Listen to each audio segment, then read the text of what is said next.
We're just talking about miracles and some of the great things we see when we're out on the road. And I love to share some of the stories because they're thrilling stories. One miracle that stands out very much to me, we've had a couple of people raised from the dead in our meetings, and that's always exciting when you see someone who's been dead come back to life. I'll tell you about one of those stories now, and I think you'll enjoy it.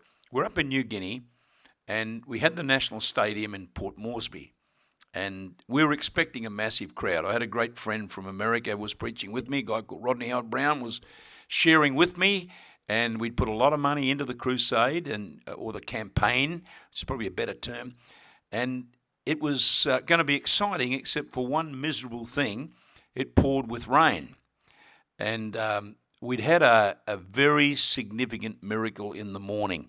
I think I'll tell you about that one later.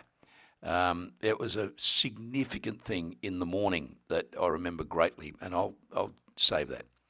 But we're in the meeting, and it had rained, and instead of 20, 30, 40,000 people, we had about 5,000 under umbrellas, and it was a bit miserable. When you're an evangelist, you've raised a lot of money, you've gone in, and you're expecting to really touch a lot of people and get a lot saved, and very few turn up, and they're under umbrellas, and it's miserable, and it's wet.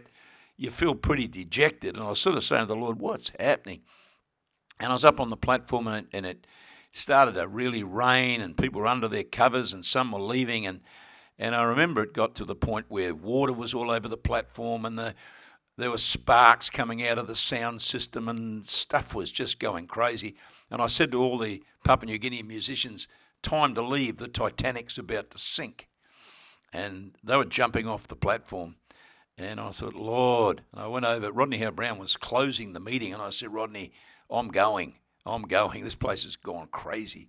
And we got down into the water, and the water was probably about 8 inches deep or more, and it was starting to have a flood across the ground. It was really heavy, heavy rain. It was pouring, and we really had struggled to get out that night in the car because everything was so flooded. But we were down in the water, and people were coming for prayer, and we thought, man, we need to get out of here.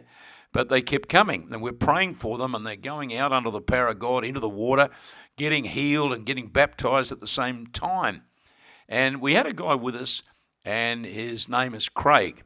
And I'm just trying to think, oh my gosh, what's Craig's surname? Anyway, he's Craig from New Zealand. He's a big guy, and he's a big, powerful man. And he's standing there. It's his first mission trip to my knowledge.